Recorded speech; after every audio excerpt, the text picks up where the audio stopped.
Muito bem, meus irmãos, bom dia, a graça e a paz do Senhor Jesus. Parabéns por estarmos aqui, por estarem aqui, glórias ao nosso Deus. Reconheço que nós estamos em um momento difícil, complicado. Muita gente ou está adoentada ou está cuidando de quem está adoentado. E ainda temos nossa parcela de gente viajando, janeiro, afinal de contas, e aí ainda tem o pessoal trabalhando. Juntando tudo isso, nós temos uma dificuldade de quórum bem grande nessa manhã, mas cá estamos nós, vamos para a nossa aula número 11 e vamos à lição número 6, ok? Cujo título é O Ato de Reconciliação do Cristão, ok? Então vamos orar, pedindo a bênção do Senhor sobre tudo aquilo que vamos ouvir da sua palavra hoje. Leandro, tu desliga isso aqui para mim, porque ele compete aqui com as minhas anotações. E aí eu ligo naquele já está ligado. Pronto. Vamos orar, irmãos. Senhor nosso Deus, muito obrigado por esta manhã, onde as tuas misericórdias se renovam sobre nossas vidas. Podemos superar dificuldades e no domingo de manhã estamos aqui para ouvir a tua palavra e aprender mais de ti. Dá-nos, ó Deus, entendimento nesta manhã pelo teu Espírito, principalmente para que aquilo que vamos entender, aprender, possa ser aplicado nas nossas vidas. É o que oramos em nome de Jesus. Amém. A nossa lição hoje ela é menor, eu acredito que a gente consegue cobri-la toda hoje. Vamos lá, né? Vamos tentar, à exceção do que fizemos nas outras vezes, ok? Bem, nossa introdução começa o seguinte: na última parte de Mateus 5, Jesus apresenta 5 exemplos de como as tradições e interpretações superficiais dos fariseus haviam corrompido os ensinos da lei e dos profetas. Em cada caso, Jesus corrige a artimanha enquanto realça os princípios espirituais. Nas 2 primeiras ilustrações, Jesus realça seu ensino sobre o 6º e 7º dos 10 mandamentos, que proíbem o homicídio e o adultério. Jesus eleva a conduta cristã como um ideal muito acima da conduta, ou seja, do ideal da conduta que se pregava nas sinagogas. A nova lei é mais pura e mais exigente que a antiga. No primeiro exemplo de novos princípios do reino, Jesus demonstra sua altíssima apreciação pela vida e pela reconciliação entre os irmãos. Vejamos como Jesus torna pequena a divisão entre assassinato e ira e convoca a nova comunidade a uma posição mais abrangente sobre essas questões. Então, irmãos, nós já tratamos isso bastante, mas é importante a gente ressaltar que existe hoje mesmo no meio evangélico determinadas regras, determinadas,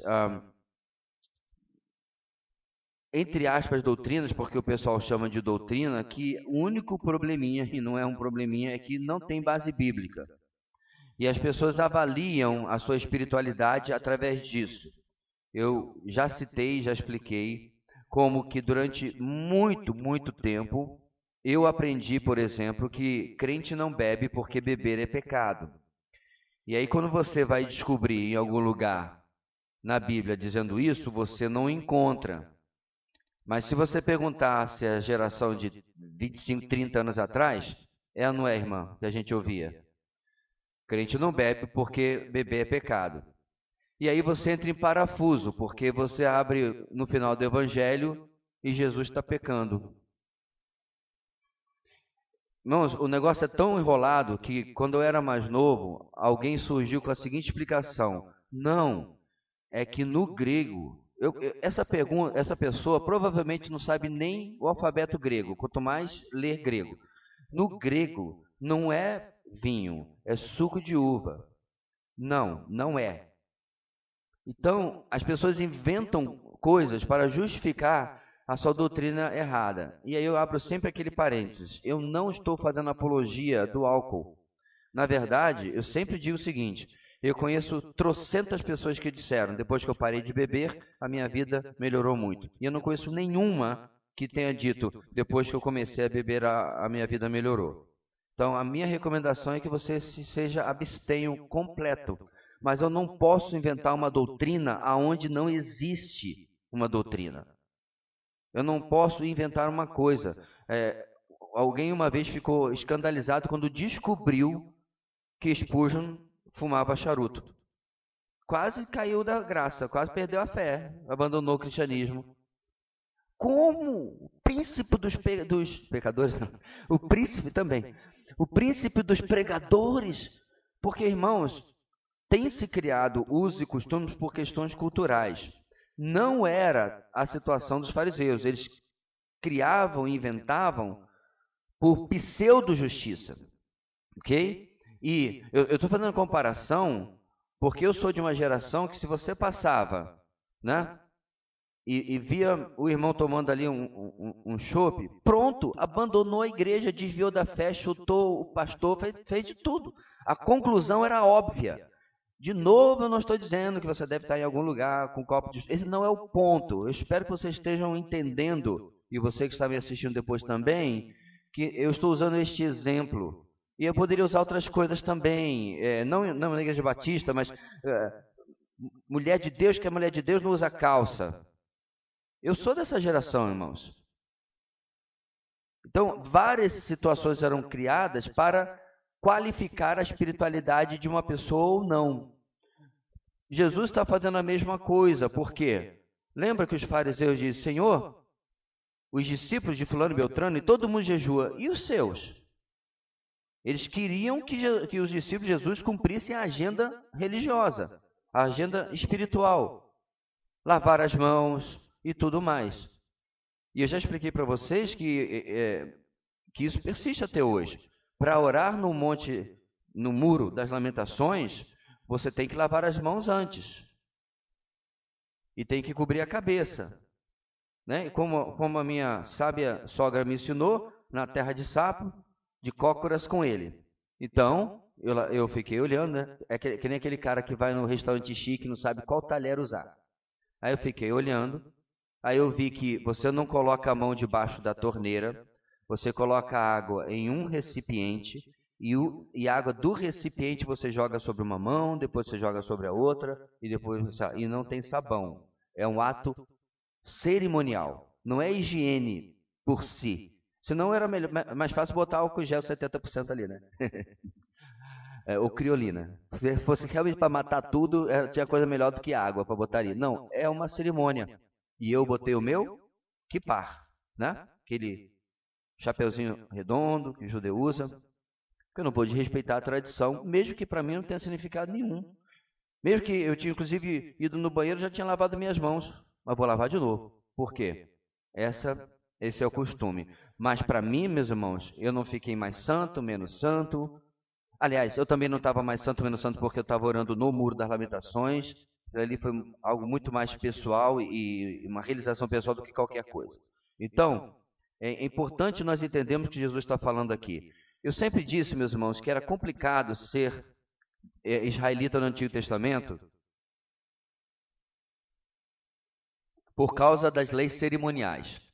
E era complicado mesmo. Né? Peraí, eu tenho que fazer qual animal eu levar aonde, com que mesmo? E tem uma série de coisas que você tinha que entender como fazer. Ser levita e ser sacerdote, acho que com o tempo eles pegavam a manha, né? Mas tinha o que ia ser queimado, o que ia ser enterrado, o que ia ser não sei lá o que, né? Tinha pelo menos 3 partes. Uma parte ia ser destruída, retirada e jogada fora. Outra parte ia ser completamente queimada. E tinha a parte que era retirada para o sacerdote, né? Aliás, comi cordeiro lá, sacerdote passava bem, ó. Trem é gostoso, pra caramba. Arrisco a dizer melhor do que carne de boi. E ele tinha essas 3 partes do sacrifício. E você, como levita, como sacerdote, você tinha que saber fazer isso. Tinha que ser um açougueiro de mão cheia, né? E o que acontecia quando você não cumpria? Ficava por assim só? Não. Lembra dos filhos de Eli?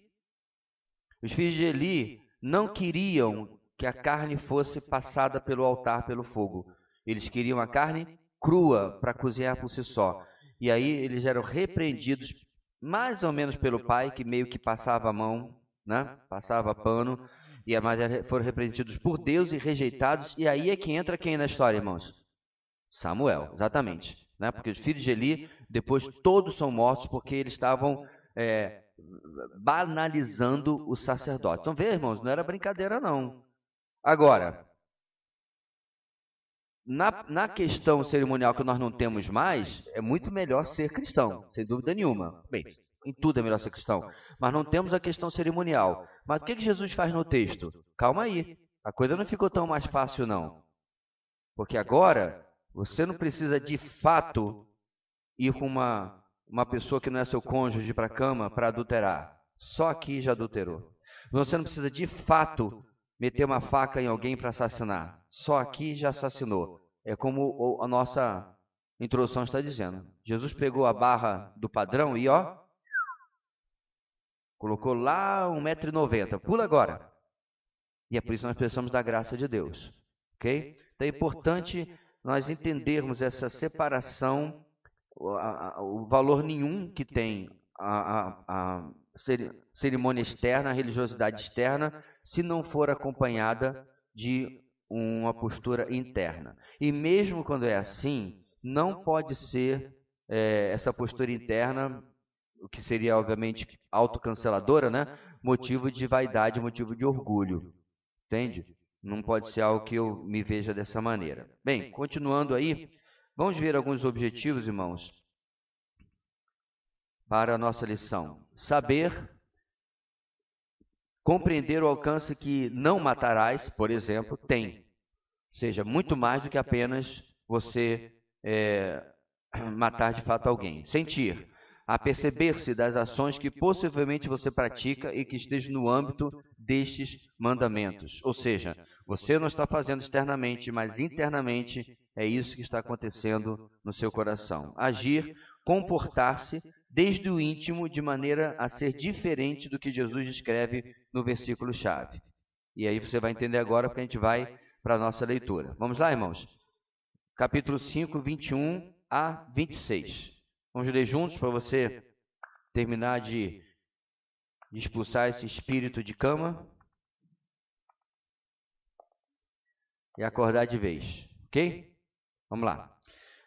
Vocês ouviram o que foi dito aos seus antepassados: não matarás, e quem matar estará sujeito a julgamento. Mas eu lhes digo que qualquer que se irar contra seu irmão estará sujeito a julgamento. Também qualquer que disser a seu irmão, Racá, será levado ao tribunal. E qualquer que disser, louco, corre o risco de ir para o fogo do inferno. Portanto, se você estiver apresentando sua oferta diante do altar, e ali se lembrar de que seu irmão tem algo contra você, deixe sua oferta ali diante do altar e vá primeiro reconciliar-se com seu irmão. Depois, volte e apresente a sua oferta. Entre em acordo depressa com seu adversário que pretende levá-lo ao tribunal. Faça isso enquanto ainda estiver com ele a caminho, pois caso contrário, ele poderá entregá-lo ao juiz e o juiz ao guarda, e você poderá ser jogado na prisão. Eu lhe garanto que você não sairá de lá enquanto não pagar o último centavo. Eu duvido que as pessoas que estavam ouvindo isso acharam agora que o Antigo Testamento era mais fácil.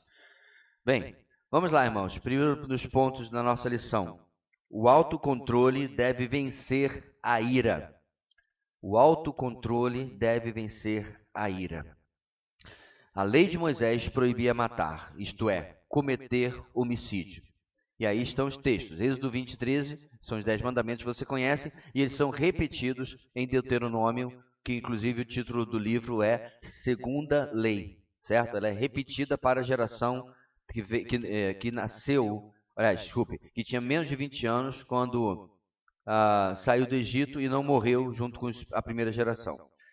A lei de Moisés proibia matar, isto é, cometer homicídio. No entanto, ordenava a morte como forma de pena capital e como forma de exterminar as corruptas tribos pagãs que estavam na terra prometida. era uma ordem circunscrita à nação de Israel que com certeza foi abolida pelo Evangelho, espelhando a vontade de Deus desde o princípio. Gênesis 9:6. Não nos esqueçamos, no entanto, que Deus deu ao Estado o direito e a responsabilidade de punir os malfeitores. Romanos 13:1 é aquele texto que diz que nós devemos nos submeter a toda autoridade, porque toda autoridade é estabelecida por Deus. Então vamos fazer várias considerações importantes, irmãos, sobre esse primeiro parágrafo. Alguns dias atrás, semanas eu não lembro, tem uma pessoa no meu Facebook, na rede social, e apontou a contradição que o próprio Deus que diz não matarás, mata as pessoas. É claro que a minha reação é de rir, né? Porque o cristianismo abalou zero com uma crítica dessa. Mas é uma pergunta válida se você não está sendo sarcástico sobre isso. O termo usado nos 10 mandamentos, irmãos, não é simplesmente matar. Porque se você for levar isso à última instância, a barata que eu pesei hoje de manhã no meu quintal me fez romper ou desobedecer ao mandamento. Se é não matar, ponto, certo? Mas o que eu posso fazer é, sai mosquito, sai porque eu não quero desobedecer a Deus. Eu não posso matar nenhum mosquito, literalmente. E se alguém vier na minha casa e me atacar com uma faca, o máximo que eu posso fazer é o seguinte: acerta direto no coração, não vai ao fígado não, porque eu vou ficar sangrando aqui durante quase 40 minutos. Faz a coisa bem feita. Não posso fazer nada, porque não matarás. Então o texto não está falando isso. Para começar, irmãos, a palavra hebraica usada está ligada a assassinato. É a morte aonde eu planejo ou eu decido tirar a vida de alguém simplesmente porque é isso que eu quero fazer. Porque me convém, porque eu não gosto da pessoa, porque eu vou ganhar o seguro de vida dela, porque eu vou roubá-la ou assim por diante. Esse é o significado da palavra. E quando você olha para o Antigo Testamento, você sabe, por exemplo, que você pode se defender quando a sua vida ou a vida de outros que você defende está em risco. Então, já me perguntaram várias vezes, pastor, se invadissem a sua casa, certo? Armado, e você chegasse ao ponto entre ou você ou a pessoa, o que você faria? Eu posso até ajudar no enterro dela, mas eu não tenho a mínima dúvida do que eu faria. Então, se eu sou acordado com alguém no quarto dos meus filhos tentando matá-los, eu posso tentar dominá-lo, posso tentar controlá-lo, mas se ele está com uma arma branca ou de fogo, tanto faz, e eu não tenho alternativa, eu pego alguma coisa e eu vou me defender. Alguns anos atrás, a vizinha me ligou.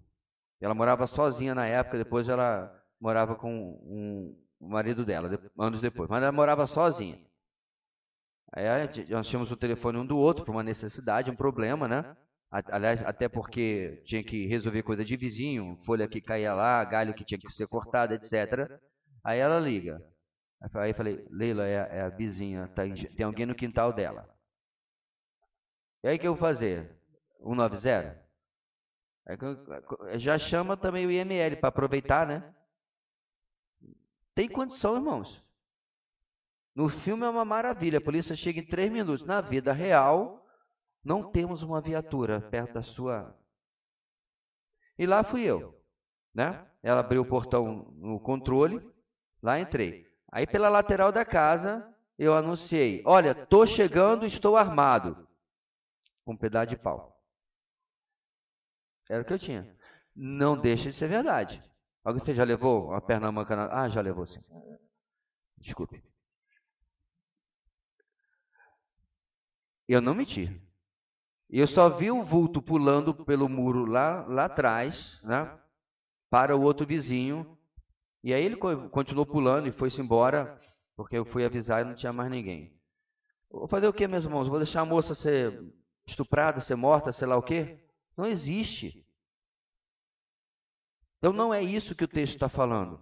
Agora, é claro, se você tem uma situação onde você pode dominar a pessoa, inclusive, me corrijam os estudantes de direito, se a pessoa está desarmada, eu estou na minha casa com a minha posse de arma e eu tenho condição de controlá-la, Já deite no chão, coloque a mão na cabeça e tudo mais. É isso que eu tenho que fazer. Não é só porque eu tenho uma arma que eu vou dizer, você invadiu aqui, meu amigo, pipoco. Não, não é isso que eu estou dizendo. A lei, inclusive, determina o que você pode ou não pode fazer nesses casos. O meu ponto aqui, irmãos, é que você precisa sair dos extremos, ok? E vamos tratar também de outra situação, pena capital. Irmãos, para a cabeça do brasileiro, isso é muito complicado. Porque nós não temos pena capital há muito tempo. Se eu não me engano, lá no meio do Brasil Colônia, isso foi extinto. Bem no começo do Brasil Colônia. Então, é difícil você compreender como funciona o raciocínio da pena capital. Em outras palavras, da pena de morte, se você não sabe o que significa pena capital. Ela existia na lei civil de Israel, ok? E hoje há tantos bons evangélicos de um lado, como bons evangélicos do outro, porque nos Estados Unidos, onde a lei capital existe, ela varia de estado para estado. Eu já conheci, já soube de gente que mudou de estado porque não concordava com esta lei, tendo uma oportunidade de trabalho, eu falei, eu vou para lá porque eu vejo que essa lei é uma lei anticristã. E eu já conheço o contrário. Gente que foi exatamente porque achava que determinados crimes a pessoa não merecia ter a sua vida preservada. E eu não sei exatamente os detalhes, mas não é tipo, o cara roubou uma maçã e vai para a cadeira elétrica ou vai receber a injeção letal. Não é assim que funciona, irmãos. São crimes reais. Assassinato, estupro e assim por diante. Você, em alguns estados, lá varia, né? A lei é diferente do Brasil. Você vai receber essa pena. E eu não vou aqui entrar na questão. Eu acho que é uma daquelas situações, meus irmãos, em que nunca vai se chegar a um denominador comum, inclusive entre cristãos. É uma daquelas questões que não vai pagar a dívida externa. E eu acredito que se você é favorável à pena de morte, eu espero que você tenha uma lógica por trás disso, não apenas você tem raiva de vagabundo, não pode ser assim, porque infelizmente é a motivação de algumas pessoas, né? Vagabundo tem que morrer mesmo, então aí você é a favor da pena de morte. Não, não pode ser assim. Especialmente como cristão, você tem que sustentar biblicamente por que você tem essa convicção. E se por outro lado você é contra, que você seja contra mais do que apenas só Deus tem direito de tirar a vida. Não seja tão raso no seu raciocínio também. Justifique biblicamente por que você crê assim. Porque assim devemos ser, meus irmãos, sobre as questões ético-morais da nossa sociedade. Porque somos contrários, porque somos a favor, porque entendo que a Bíblia explica assim, assim, assim. Ok? Então, aqui estabelece, meus irmãos, como funcionava no Antigo Testamento. E a ordem sobre a questão das cidades vinha de Deus. Determinadas cidades, por algum motivo, Deus mandava exterminar tudo. Certo? Eu sei, na sua leitura anual você tem um pouquinho de dificuldade com isso, porque, de novo, você é do século XXI com uma mente formada em uma sociedade progressista. Ser progressivo é bom, mas progressista não. Uma mentalidade de uma sociedade progressista, e isso não soa bem. Mas o Senhor tinha ordenado, e detalhe, ele sabia o que ia acontecer no futuro. Quer ver só? Quem lembra da exposição de Juízes? Por que Juízes acontece, irmãos? Porque eles deixaram os povos entre eles. Entre Israel, estava habitando os povos que Deus havia ordenado que fossem expulsos, e a maioria deles exterminados. Aí você pode não gostar da solução de Deus, certo? Mas Deus estava certo em Israel poupar estes povos de uma maneira ou de outra, quer seja porque cansaram de lutar, cansaram de continuar, porque foram anos de campanha de guerra, certo? Cansaram daquela situação de beligerância o tempo todo, não importa a razão ou simples desobediência. O fato é que isso foi a ruína de Israel. Porque em lugar de viajar quilômetros e quilômetros e centenas de quilômetros para uma nação estranha e fazer alguma coisa relacionada à idolatria ou qualquer coisa assim que os afastasse de Deus, estava na próxima cidade. Vamos aqui ficar santos em Boa Vista. Mas aqui em Mucajaí tinha uns amalequitas aqui. Coitado de quem mora em Mucajaí. Lá ali do ladinho. Então pensa, você está aqui, né? cuidando dos seus filhos para que eles sirvam ao Senhor, fazendo tudo direitinho, observando o sábado, fazendo o sacrifício tudo certinho. E aí os seus filhos, pai, a gente vai dar a saída. Aí quando você descobre no GPS, eles estão em Mucajaí, com os amalequitas. Ou em Alto Alegre, com os filisteus. Desculpa aí, irmãos. Entende como é que funcionava? Porque era do lado. Era muito perto. Inclusive, lembra que em Juízes eles estavam viajando? Aí eles, vamos nesse lugar? Não vamos em uma cidade que não seja dos filhos de Israel. Eles estão dentro de Israel. É um absurdo uma coisa dessa. E o preço, a conta do preço, chegou. Então, irmãos, quando você perceber essas ações do Senhor no Antigo Testamento, entenda esse pano de fundo e esse quadro maior. Havia um motivo.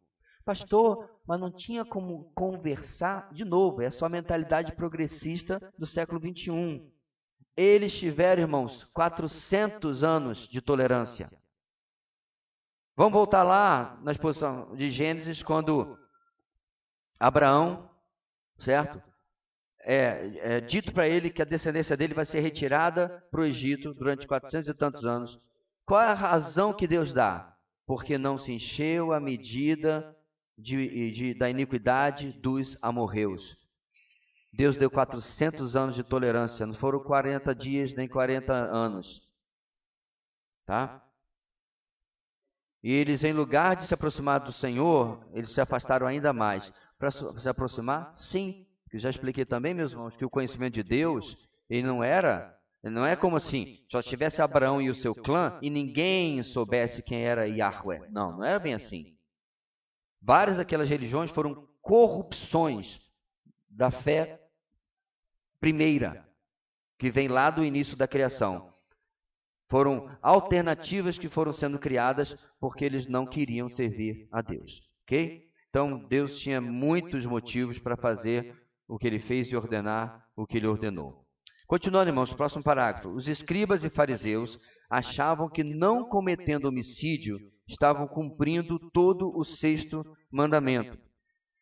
Jesus discordou, pois para ele a proibição incluía pensamentos e palavras, a cólera, os insultos, além, é claro, do próprio homicídio. Quando no verso 22 ele diz, mas eu lhes digo, essa expressão é fundamental, mostra a radicalização que Jesus fez desse mandamento. Os discípulos de Jesus não somente não devem praticar o homicídio, como nem mesmo devem dar lugar à cólera por meio da qual poderiam destruir o irmão. A ira precede o homicídio e é destruidora das relações. John Stott escreve, nem toda ira é maligna. E até mesmo os seres humanos pecadores podem, às vezes, sentir a ira justa. Contudo, sendo pecadores, devemos assegurar que até mesmo esta ira justa seja tardia em aparecer e rápida em desaparecer.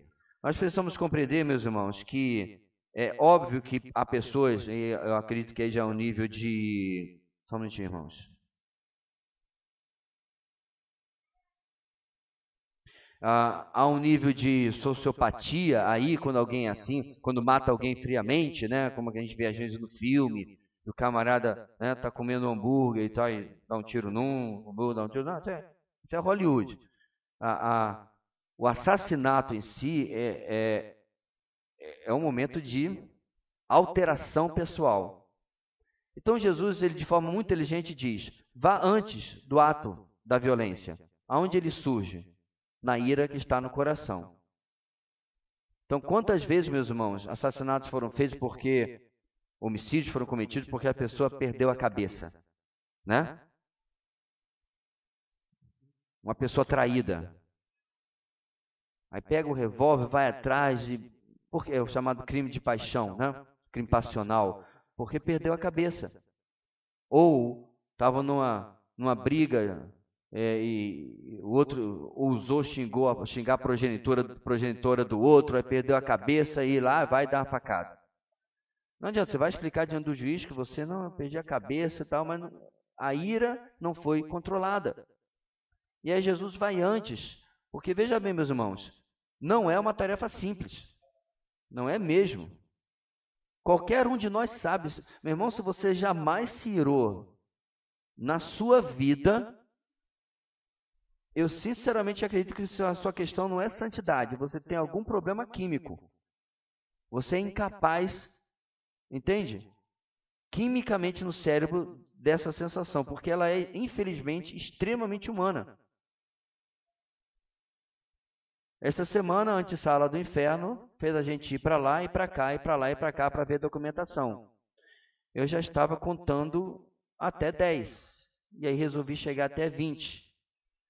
O nível da incompetência, da bagunça, aí é numa sala, a sala tem que ir pelo lado de fora, e a minha manhã de trabalho indo embora e eu tendo que resolver as coisas.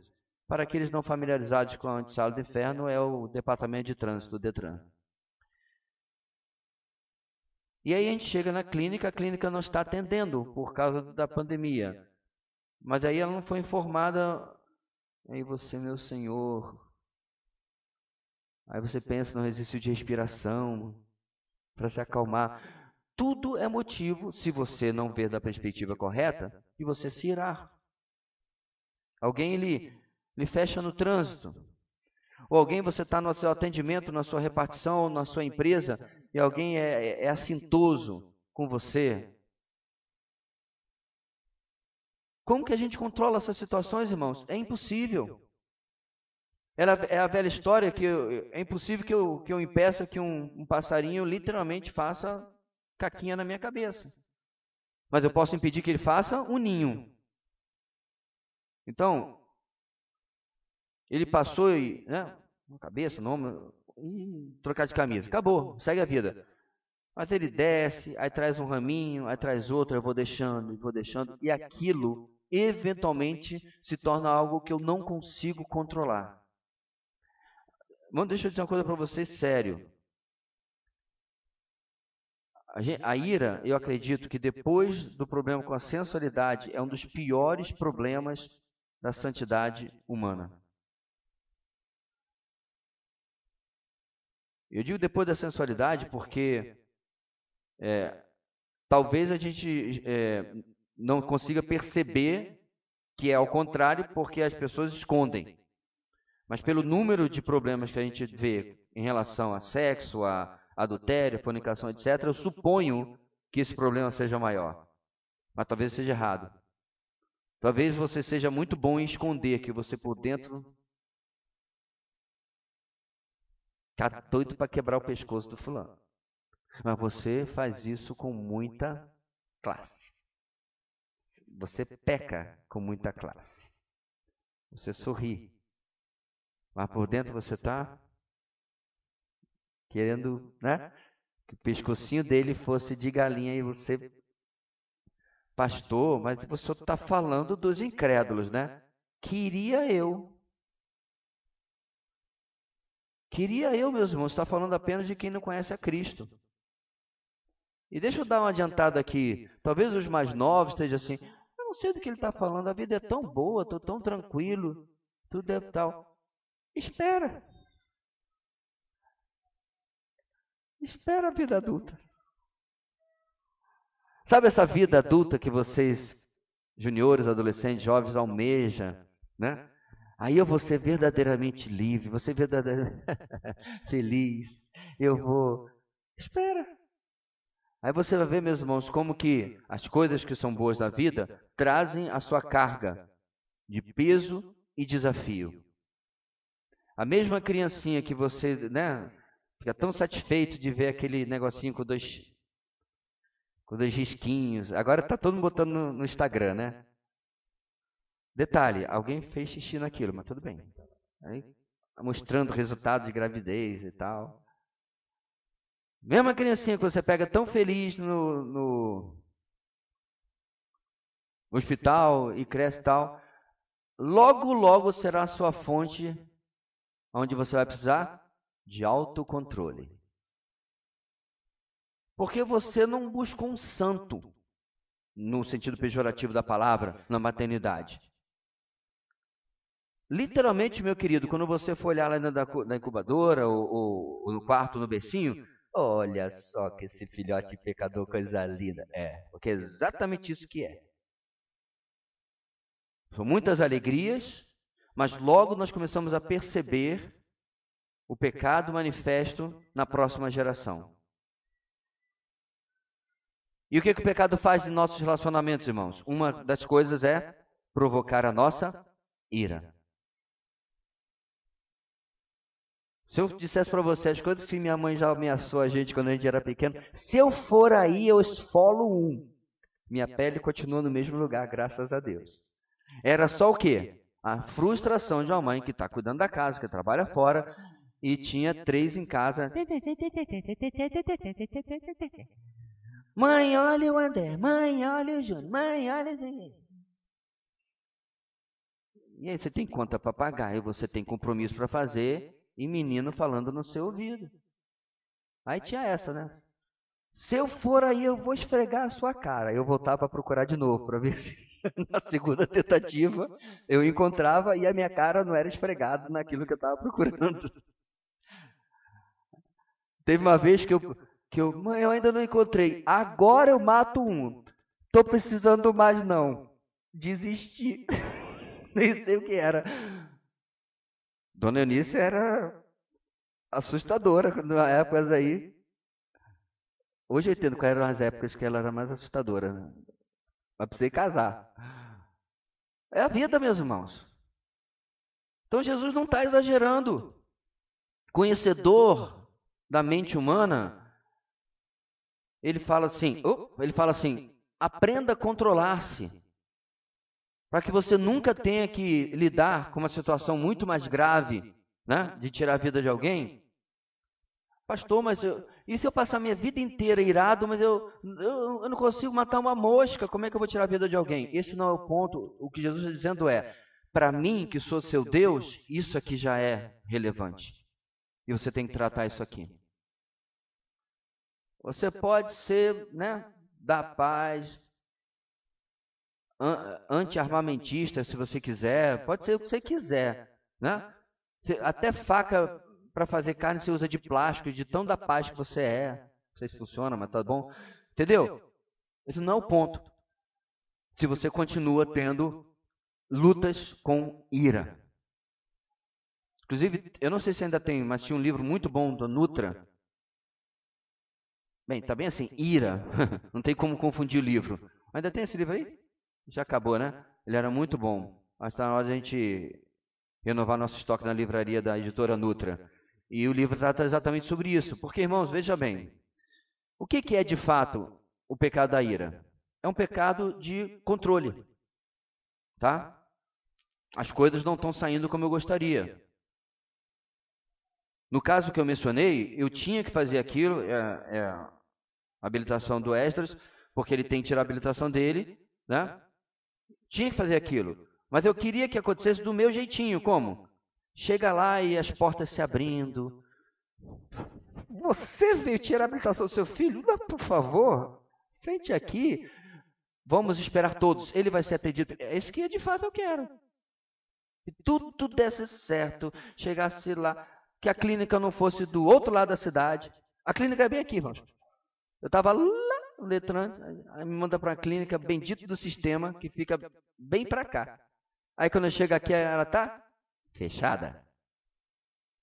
E detalhe, não é culpa de ninguém, as pessoas estão doentes, não puderam abrir a clínica. Mas viu como é uma questão de controle? Você quer que as coisas aconteçam do seu jeito. Você quer que as coisas aconteçam da maneira como... E detalhe, veja bem, às vezes deveria acontecer daquele jeito porque é o jeito certo. Mas a vida não é assim. As pessoas erram, as pessoas desobedecem, as pessoas cometem equívocos, e aí nós temos que aprender a lidar com isso.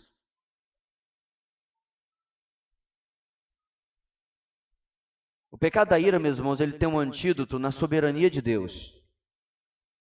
Quando nós entendemos que as coisas acontecem sempre debaixo do controle dele, não nosso. Certo? Então toda situação desagradável, ruim que nós passamos, no fundo, é apenas uma questão de eu entender que Deus está naquilo.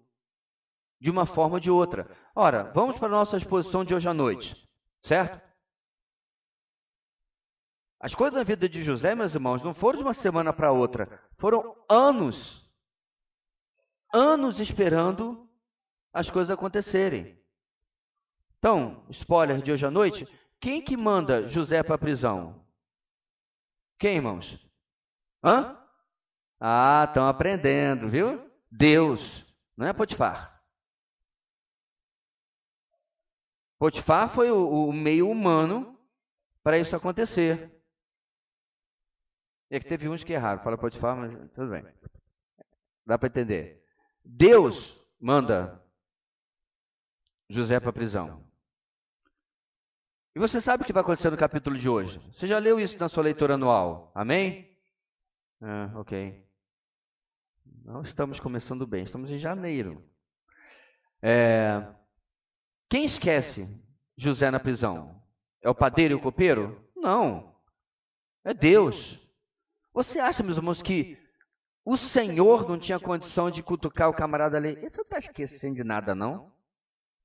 Você fez uma promessinha ali quando você estava preso. Não está esquecendo de nada, não? Você acha que Deus não podia fazer isso? Eu vou mais adiante, meus irmãos. A minha interpretação é que foi Deus que deu esta amnésia seletiva àquele homem, porque há um propósito, há um objetivo a ser cumprido. O meu problema, meus irmãos, no lugar de José, né, é que eu ainda estou sob o impacto do meu sonho lá na casa de papai. Olha, vim para o Egito, Senhor, tá tudo bem, eu entendi essa parte aí, mas esse negócio de a lua e as estrelas se ajoelhar diante de mim está demorando. Cadê o cumprimento do meu sonho? Eu não estou sonhando os sonhos de Deus? Cadê a minha vitória? Cadê? Está com sabor de areia até agora, porque eu tenho comido aqui nesse lugar. E de novo, foram anos, até que finalmente acontece o capítulo 41. Ele está diante de Faraó e você sabe o final da história. Agora, você acha que José não foi tratado, irmãos, inclusive, sobre a questão da ira? Porque nós nos iramos quando as coisas não acontecem do jeito que nós queremos. Então, só para terminar, meus irmãos, na frase de John Stott, nem toda ira é maligna. E aí? Essa é uma questão, meus irmãos, que eu venho lutando toda a minha vida. Eu sei que nem toda ira é maligna. Para começar, a ira divina não é maligna, ela é divina. Jesus, limpando o templo dos vendilhões, não está pecando. Paulo adverte, citando inclusive o Antigo Testamento, irem-se, mas não pequem. Como é que faz isso?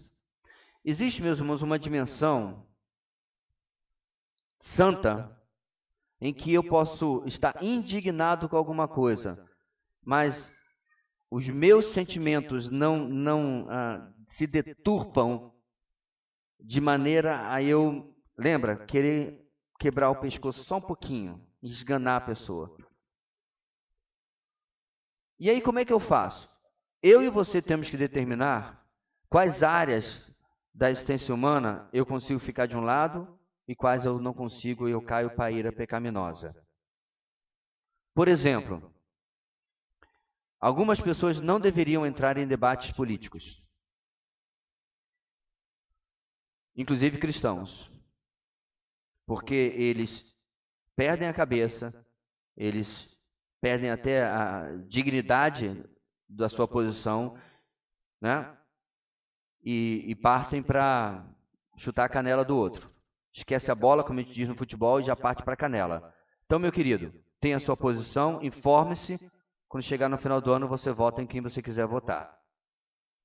Há cristãos que não deveriam entrar em debates teológicos, espirituais, com ateus ou com outros crentes. Você não sabe se controlar. Você jamais saiu da famosa fase da jaula. Você continua uma espécie feroz. Então, não discuta, não converse com ninguém. Se você não sabe manter a calma, a sua ira é pecaminosa. Você não deve fazer isso. Eu tinha um amigo, hoje tem a minha idade, né? Mas eu tinha um amigo adolescente que o nosso pastor proibiu dele jogar bola nos eventos da igreja. Irmãos, ele é um doce de pessoa. Lembra daquele desenho do Pateta, em que quando ele é um pedestre, ele, bom dia e tal. Aí quando ele entra atrás do volante do carro, ele se transforma. Já viu esse desenho? Ele repete aí, porque é uma coisa antiga, mas repete. É ilustrativo desse meu querido amigo jogando bola. Lá de fora, gente boa, entrou nas 4 linhas. Irmãos, parece até uma mudança.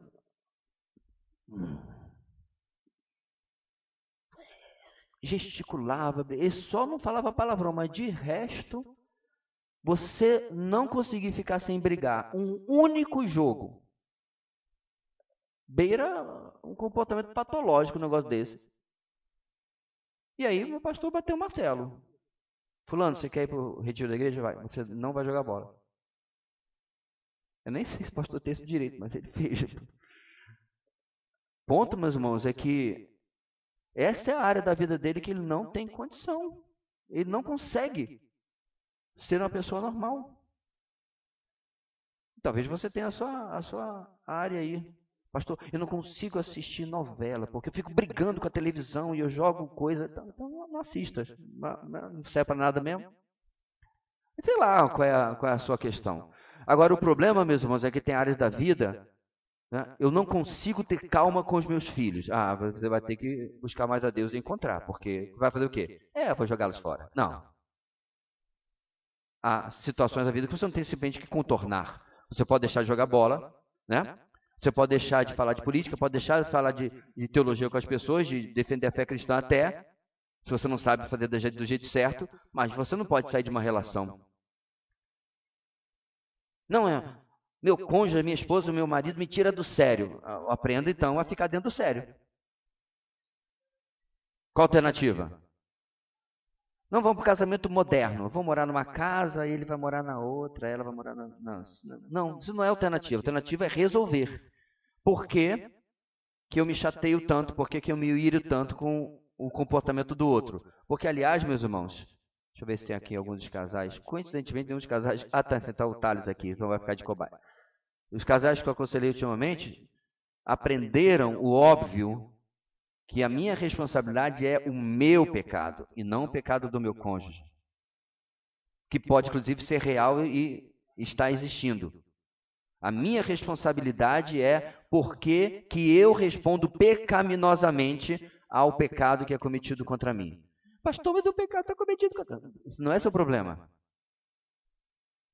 Este não é seu problema. Porque mesmo se ninguém estiver pecando, o seu pecado continua lá e ele vai uma hora aparecer. E a ira é uma dessas manifestações. Algumas das coisas que aconteceram nessa manhã que eu mencionei, não era pecado em si. Algumas são simplesmente, irmãos, o processo pelo qual as coisas são. E nós temos uma escolha de como vamos reagir a isso ou aquilo. Ok? Seguindo ainda e falando novamente dos nossos amigos escribas e fariseus, eles achavam que não cometendo... Bem, eu passei a primeira... Tem a mesma slide 2 vezes, né? Eu gostei muito dele. Bem que eu vi que já tinha lido isso aqui. Seguindo, irmãos. Vejamos as consequências da ira não controlada no versículo 22. Vamos lá. Letra A. Quem se irá contra seu irmão será réu de juízo. A cólera que pode induzir ao assassinato é uma ação tão criminosa quanto o assassinato. Eu acho interessante a escolha da palavra cólera aqui, é um pouco mais pesada, né, do que ira. Acho interessante esse uso, mas o fato é que a ideia de Jesus, meus irmãos, é que mesmo que possa apenas induzir ao assassinato, levar para ele era tão criminosa quanto o assassinato. Aí eu pergunto, meus irmãos, quantos corpos você deixou no chão essa semana? Eu deixei um funcionário do Detran. Quantos corpos você deixou no chão essa semana? Já viu aqueles filmes do Schwarzenegger que faz a contagem de quantos, né, ele vai derrubando, tal, ou qualquer filme de ação, por assim dizer? Só vão caindo os inimigos assim. Quantos eu tenho deixado no meu filme pessoal de ação com a minha atitude? E às vezes, irmãos, vamos ser sinceros, são coisas extremamente banais. Eu me exaspero por situações porque eu estou com pressa, ou porque não está acontecendo do jeito que eu quero, e assim por diante. Mas Jesus vai mais adiante, letra B, quem disser ao seu irmão tolo será réu do conselho ou sinédrio. O termo usado aqui é raca, no grego, que significa imbecil, louco, insensato. A nova tradução na linguagem de hoje diz, você não vale nada. Essa NTLH é uma viagem, né? Mas tá bom. Irmãos, é importante lembrar que o termo nova tradução na linguagem de hoje é inadequado. Devia ser nova paráfrase na linguagem de hoje. Tradução é uma coisa, essa coisa aqui é uma paráfrase. Ela aumenta o texto tentando explicá-lo, ok? Muda o texto. Então não é uma tradução recomendável de jeito nenhum. No nosso texto, usa a palavra louco, certo? Por quê? Uma palavra tão comum. Porque a palavra original, que inclusive é destacada aí, é uma palavra que não tem uma compreensão na nossa cultura. E aí ele tenta explicar aqui, é um desprezo aquele que Jesus chama de nosso irmão 2 vezes nesse versículo. É muito mais do que uma palavra, você é louco. Não, não é isso. É importante destacar isso, irmãos, porque já teve gente no meu passado que falava que você não podia usar a palavra louco em si, por causa do texto. Não é a palavra em si que é o problema, mas é o sentimento de desprezo, é o sentimento de assassinato de reputação, por exemplo, que inclui dentro desse termo. Porque isso está sendo acompanhado, meus irmãos, da minha atitude interior. Isso está sendo acompanhado da minha disposição interior contra aquela pessoa, aonde eu diminuo o valor que ela tem. E detalhe, bem apontado pela lição, alguém que eu chamo de irmão. Agora, para pensar. Se eu faço isso com alguém que é meu irmão, qual seria a minha atitude com alguém que não é? Em tese, seria pior ainda. Agora, é interessante, irmãos, como muitas vezes nós somos um tanto mais agressivos exatamente com as pessoas que nós devíamos amar mais. Não estou dizendo que a gente não deve amar todo mundo, mas em uma escala de valores, o meu irmão em Cristo está no meu primeiro círculo de amor. E depois aqueles que não são meus irmãos em Cristo. E meu amor por esses outros é muito mais redentivo ou evangelístico do que qualquer coisa além do valor humano. Mas esses aqui, porque, veja, a não ser que tenha aqui algum agente secreto, mas essas são as pessoas que você literalmente vai passar a eternidade. Você já parou para pensar que, infelizmente, há casos em que nem parentes estão dentre essas pessoas e não vão passar a eternidade? Infelizmente, que Deus permita que isso se mude na vida de cada um. Mas essas são as pessoas que nós vamos passar a eternidade. Então, essa forma como eu estou tratando, outro dia alguém, estava lá o pessoal meio exagerado nas redes sociais, batendo boca, brigando e tal, e alguém falou de uma forma certa, nossa, se vocês tratam o irmão em Cristo dessa maneira, um ao outro, imagine os de fora. Errado não estava no que ele falou. A turma do deixa disso chegou com a voadora no peito e acabou a conversa. Porque realmente estavam fora do padrão, do limite, né, dos limites possíveis de quem são irmãos em Cristo. Outra frase de John Stott aí acompanha esse ponto, meus irmãos. Nossos pensamentos, olhares e palavras indicam que, como algumas vezes nos atrevemos a dizer, gostaria que morresse, um desejo assim torna a pessoa culpada às mesmas penalidades às quais o homicídio se expõe, não em um tribunal humano, mas diante do tribunal de Deus. Então, irmãos, é importante, muito importante, a gente levar a sério, se não estamos levando, os nossos sentimentos negativos, destrutivos para com outra pessoa. Tenho eu menosprezado a gravidade que é sentir e direcionar-me para outra pessoa dessa forma? Será que eu tenho colocado meio na categoria de dizer, a gente é pó mesmo, a gente é humano. não tratado com a devida seriedade. E aí eu vou ter que questionar se a minha indignação com o comportamento de um irmão, de uma irmã, está dentro daquela categoria da ira que não se torna ira pecaminosa. Então, conversava com um colega um tempo atrás e ele me falou da indignação que ele estava com uma pessoa da sua igreja, porque repetidas vezes afrontava publicamente a autoridade pastoral de uma maneira assintosa. Discordar do pastor, sugerir diferente, não é o que acontecia. E aí ele falou assim, a minha luta pessoal é manter as coisas no seu devido lugar. Ele está se referindo ao quê? Eu não passar a desejar o mal àquele irmão, mesmo que ele estivesse procedendo dessa maneira. E aí vários irmãos já tinham colocado para ele, pastor, mas passou da hora do irmão fulano ser disciplinado. Aí ele me confidenciou, o problema é que eu não consigo discipliná-lo sem raiva. Ele estava se referindo a uma orientação que a gente dá aos pais. A disciplina dos filhos, inclusive disciplina física, é necessária. Não pode ser acompanhada de raiva. Ela tem que ser, vamos dizer assim, racional, profissional, se você quiser usar o termo. E esse colega, irmãos, o pastor não desencarnou, viu?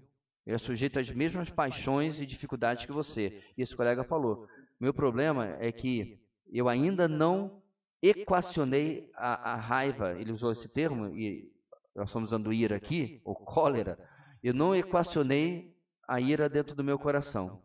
Enquanto eu não fizer isso, eu não quero dar o próximo passo. Eventualmente, com a ajuda de outro irmão da igreja, ele conversou sobre isso, e ele conseguiu separar o seu sentimento da situação. E aquele irmão foi chamado numa assembleia da igreja, porque, irmãos, estava se transformando em uma coisa que já estava começando a causar problemas na igreja. Foi chamado numa assembleia da igreja e disse assim, agora o irmão tem o lugar correto, e não por trás pelos bastidores, de dirigir as suas críticas que o irmão tem ao ministério pastoral dessa igreja. Nada se sustentou, eram tudo críticas de cunho de opinião pessoal, e o irmão foi avisado, ou o irmão para, ou o irmão será excluído. Isso é raro, meus irmãos. Pessoas serem excluídas por fofoca, por maledicência, e especialmente contra o pastor, mas acontece de vez em quando. Veja, meus irmãos, em tudo isso, como é que começa essas situações todas que a gente está falando? Aqui, em essa sementinha que eu deixo nascer dentro do meu coração, em lugar de esmagá-la e pulverizá-la, eu vou regando, com argumentos. Está lá a sementinha e assim, mas ele deveria ter mais consideração. Aguinha. Mas ele não está levando em consideração o meu tempo, ou a minha opinião, ou a minha pessoa. Mais aguinha. E aí essa semente vai crescendo, meus irmãos. E além da ira, e isso é muito bom na capa daquele livro que eu mencionei, ela cria uma raiz que em Hebreus chama raiz de amargura. E essa raiz de amargura é extremamente contaminante. Eu não preciso nem abrir a boca, mas eu me torno uma pessoa irascível, azeda para com as pessoas. Para com as pessoas com quem eu vivo. Impaciente e assim por diante. E tudo nasce nesse mesmo lugar.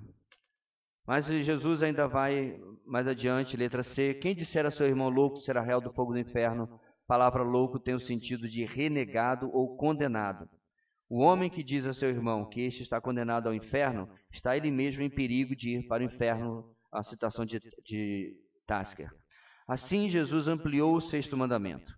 Mostrou que a intenção que provoca o ato físico é passível da mesma condenação que o próprio ato. Em todos os seus graus de intensidade, ficam vedadas expressões e mesmo intenções que não contribuem para o bem-estar dos irmãos. Então, voltando no nosso texto, meus irmãos, só para a gente analisar o que Jesus está dizendo, ele começa no versículo 21 dizendo, não matarás, e quem matar está sujeito a julgamento. Aí ele amplia, mas eu lhes digo. E aí é que está a virada dos nossos textos no Sermão do Monte. Quando Jesus pega o que é dito no Antigo Testamento e ressignifica. Esse não é um bom termo. Dá o verdadeiro significado. Ressignifica é outra coisa. Aliás, muito ruim. É quando você dá um significado desassociado até com a própria realidade. Não é isso que Jesus faz. Ele aprofunda e dá o verdadeiro significado. E aí ele fala aquilo que nós acabamos de ver na letra A, B e C. Qualquer que se irá contra seu irmão estará sujeito a julgamento. Também, qualquer que disser ao seu irmão, racá, será levado ao tribunal. E aí ele diz, qualquer que disser louco, corre o risco de ir para o fogo do inferno. Então, racá já significa louco ou tolo. Mas ele difere as palavras dizendo assim, você ainda vai mais adiante e continua insistindo. E aí ele coloca algo muito sério. Eu tendo a entender, meus irmãos, que Jesus está aqui sendo hiperbólico. Por que hiperbólico? Em primeiro lugar, porque salvação não se perde. Mas ele está dizendo que, por que você seguiria um comportamento que é característico de alguém que não conhece ao Senhor? Entende o que eu quero dizer? Você é uma pessoa salva, mas está tendo um comportamento de alguém que não conhece o Senhor e que está condenado ao fogo do inferno? Por que você repetiria isso? É a mesma lógica, meus irmãos, quando no Novo Testamento cita a lista de pecados. Né? Esses não herdarão o reino de Deus. Os homicidas, os mentirosos, os adúlteros, os homossexuais. Ele continua a lista, os ladrões, tarará, tarará, tarará. Aí eu vou e roubo 10 centavos que eu achei no meu trabalho. Não é de ninguém, peguei. Tecnicamente eu estou no inferno? Não, esse não é o ponto. Ou mesmo, de fato, estou duro, estou endividado, faço um desfalco na minha empresa, estou desesperado, cometo uma loucura dessa, perdi minha salvação. Não, o que esses textos são, meus irmãos? Textos comparativos. Você é nova criação, você é nascido de novo, você é nova criatura em Cristo, e você vai se comportar como aquele que não o conhece? Você vai chamar o seu irmão dessa maneira? Você vai ter um comportamento reprovável deste? Aí Jesus usa dessa forma hiperbólica para nos controlar. Nós vamos ficar aqui, meus irmãos, e manter os nossos estudos sempre em 2 domingos, na medida do possível. E eu quero terminar, meus irmãos, pensando, não de forma tão ampla que a gente não teria tempo, mas quais são algumas coisas que eu posso desenvolver na minha vida para controlar isso? Vamos lá. Uma coisa que eu posso pensar, meus irmãos, no topo da minha cabeça é aquilo que eu já mencionei. Desenvolver um senso maior da soberania de Deus. Um senso maior de que Deus está no controle de absolutamente todas as coisas e pessoas. E que mesmo que pessoas ou situações estejam prejudicando, e essas pessoas até de maneira proposital, ok? Eu posso sempre colocar debaixo do guarda-chuva da palavra de José, lá no final de Gênesis, aos seus irmãos. Vocês intentaram para o mal, mas Deus transformou o mal em bem. E eu sei que, enquanto eu estou falando isso, em nossas mentes, tá as engrenagenzinhas, né? Mas eu vou dar um passe livre para aquilo que as pessoas estão fazendo. José deu. Jesus deu. Quando eu estou dizendo passe livre, meus irmãos, não quer dizer que essas ações não foram censuráveis e censuradas. Tudo que foi feito contra Jesus, com certeza essas pessoas pagaram de uma maneira ou de outra. Mas ele continuou sendo a ovelha diante dos tosqueadores que não abriu a sua boca. E o Novo Testamento completa. Antes, ele entregava tudo ao seu Deus e Pai. Então, meus irmãos, essa compreensão da soberania de Deus é um guarda-chuva que é explorado, inclusive, no livro Confiando em Deus, do Jerry Bridges. Lembra? Quem leu? Lembra como na época que nós lemos, aquilo foi transformador na vida de muita gente? Você começa a compreender, meus irmãos, eu não sou vítima das situações. Eu não sou vítima das pessoas. Deus está usando o pecado ao meu redor para tratar e revelar a minha impaciência, a minha autocentricidade. O quê? O funcionário do Detran não me recebeu com uma banda de mariachi, um cafezinho e um tapete vermelho? Como ousa?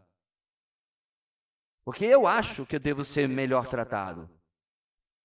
Eu acho que eu devo ser tratado de uma maneira mais profissional. E eu acho que é isso, eu acho que é aquilo, eu me considero isso, me considero... Então, eu tenho esse altíssimo padrão ou avaliação de mim mesmo e as pessoas não estão fazendo assim. Não é isso que acontece, irmãos? Toda vez que eu sou destratado, eu não dou mentalmente uma carteirada. Você sabe com quem você está falando? Não tem aquele pessoal aqui? Da carteirada? Mentalmente eu não dou uma carteirada? Eu não sou ninguém na fila do pão, mas na minha cabeça eu sou. Porque eu sou esse rei do meu próprio reino. E as pessoas não estão fazendo aquilo que o seu rei está dizendo. O problema é que elas também são reis do seu próprio reino. E aí os reinos se colidem. E eu não aceito isso. Porque esse guarda-chuva da soberania de Deus não está funcionando para mim. Outra coisa, meus irmãos, que eu aconselharia. Baixe suas expectativas.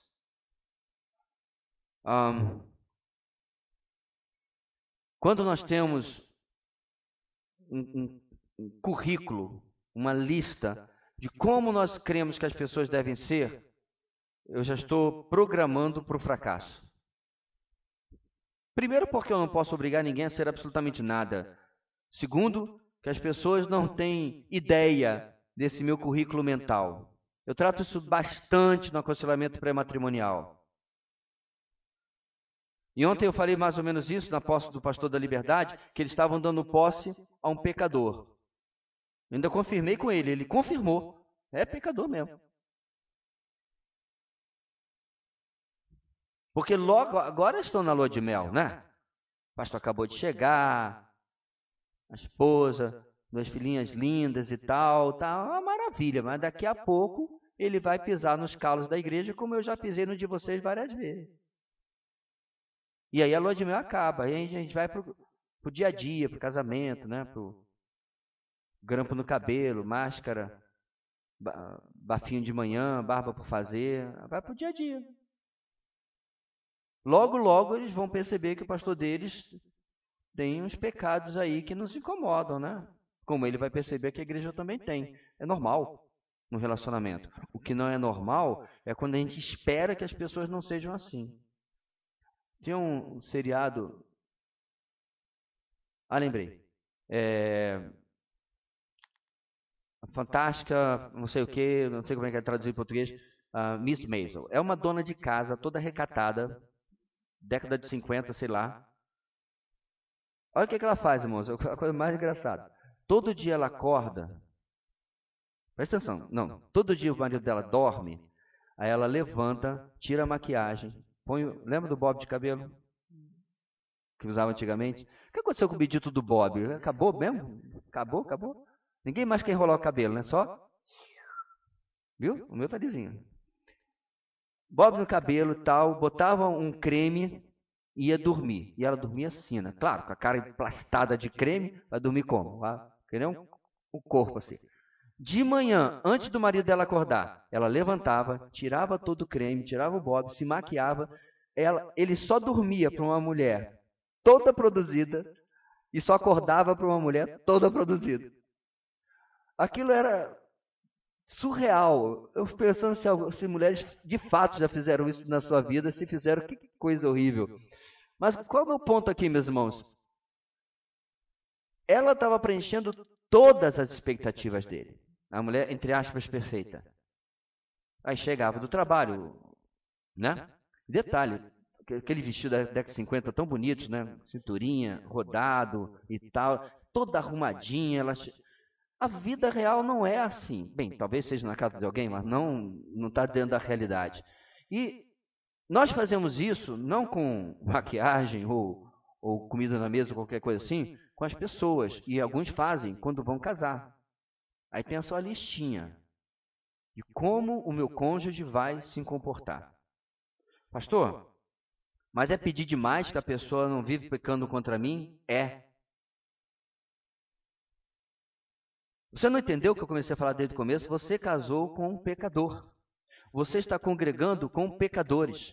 Você pariu um pecador. Você foi parido por uma pecadora. Não tem como fugir desse ciclo, irmãos. Você ter expectativas anti-pecado, convivendo com pecadores, é irreal. E eu não estou aqui justificando o erro e os pecados de todo mundo. Eu estou dizendo, baixe as suas expectativas. Você tem se irado porque você é o rei do seu próprio reino, não contempla a soberania de Deus e tem colocado as expectativas de que as coisas vão acontecer dessa maneira. Eu vou chegar em tal lugar e eu vou ser tratado assim. Aí se alguém não lhe trata bem... Ontem eu saí para comprar uma camisa porque eu descobri que eu não tinha uma camisa para usar com gravata. A não ser que eu quisesse parecer um negócio bem progressivo aí de moda, né? Que nesse pessoal que desfila e não serve para nada, né? Os irmãos bem as camisas que eu uso aqui não são exatamente gravatais, mas eu tenho camisa lisa. Eu vi assim um nível de falta de profissionalismo nos meninos que trabalhavam na loja. Deixa para lá, corta essa parte. E, sabe, a falta de...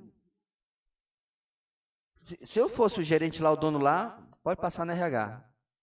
Bem, o gerente, o dono pode ter suas expectativas, porque a loja é dele, né? Está administrando. Eu não fiquei chateado, não fiquei irritado, só fiquei observando. Mas por quê? Porque o profissionalismo é algo que você espera quando você vai ser atendido em uma empresa. Proatividade. Por outro lado, em outra lógica, eu comprei umas 2 camisetas de uso diário. O rapaz correu para lá, correu para cá. O que o senhor acha dessa? Tá? Eu fiquei comparando. Como que esses meninos aqui parecem estar passando colando de férias na loja de departamento lá. E esse rapaz aqui, inclusive, olha na parede. Adivinha a foto de quem que estava como funcionário do mês? Olha aí. Porque o gerente dele também percebeu. O cara corre atrás, o cara veste a camisa, o cara faz o que tem que fazer.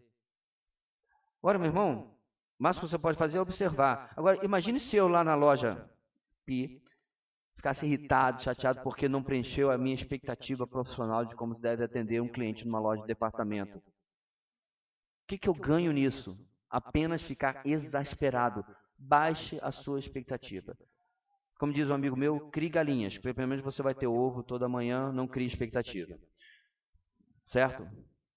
Eu ia falar uma terceira coisa. Ah, sim, lembrei. Terceira coisa. Olhe para si mesmo. A quantidade de veia de pescoço que você já levantou nas pessoas já deveria fazer você parar para pensar de que você não é tão santo assim, no sentido pejorativo da palavra. Porque parece, meus irmãos, que quando alguém está nos irando, né, nós somos esse modelo marmoral, adjetivo de mármore, marmoral de pureza, santidade, justiça, né, e a gente está todo certo, são esses pecadores que estão cometendo contra nós. Como eu acabei de mencionar com a dona Eunice, eu já levantei a quantidade de veia no pescoço dela uma meia dúzia de vezes. Diga-se de passagem, meu irmão, muito mais, eu quero deixar isso bem claro. Então, nós já provocamos a ira em pessoas. Este sentimento, meus irmãos, essa percepção, da nossa pecaminosidade, como nós pecamos contra as pessoas, deveria fazer a gente pensar um pouquinho. Inclusive dentro do casamento, inclusive dentro da igreja e na sociedade. Se eu tenho alterado os batimentos cardíacos de alguém, se eu tenho elevado a pressão arterial de pessoas com o meu comportamento, o mínimo que eu poderia tirar disso é que eu devo ser um pouco mais tolerante com as falhas e os erros das pessoas ao meu redor. Porque, inclusive, meus irmãos, nesses meus malfeitos, em última análise, tá? É contra o meu próximo, é contra a pessoa que está perto de mim, ok? Mas em última análise é contra quem mesmo? O Senhor. E Ele tem me perdoado acima de qualquer medida. É a parábola do devedor incompassivo, né? Sendo por ele perdoado nessa medida de milhões, por que eu não poderia perdoar, tolerar, relevar a falta que é cometida comigo nas dezenas de trocados apenas? Que essa é a lição da parábola do credor incompassivo. Então, meus irmãos, semana que vem a gente vai continuar no ponto 2 sobre reconciliação. E aí a gente vai entender o que fazer, uma vez que nem sempre funciona o meu autocontrole. É um alvo, é uma busca, é uma necessidade, é um desejo, deve ser um anseio até, mas se não vai até lá, o que eu devo fazer depois? E é o resto do nosso texto. Amém, irmãos? Espero que tenha sido bom para você como foi para mim. Vamos orar e pedir ao Senhor a sua bênção sobre a nossa tarde. À noite estamos aqui às 18h30. Oremos. Deus querido, ajuda-nos porque o nosso coração enganoso e corrupto conspira contra nós e nos dificulta a seguir algo que diariamente somos desafiados. Ajuda-nos, ó Deus, a reverter isso como inclusive uma manifestação do amor ao nosso próximo. Mandamento que o Senhor nos dá acompanhando o amor que temos pelo Senhor. Dá-nos uma tarde de descanso e hoje à noite possamos voltar acompanhando a narrativa de Gênesis e continuar aprendendo sobre o Deus soberano e seus propósitos e como isso influencia, inclusive, a forma como lidamos com situações frustrantes, desanimadoras, desafiadoras que às vezes nos provocam a ira. Oramos em nome de Jesus. Amém.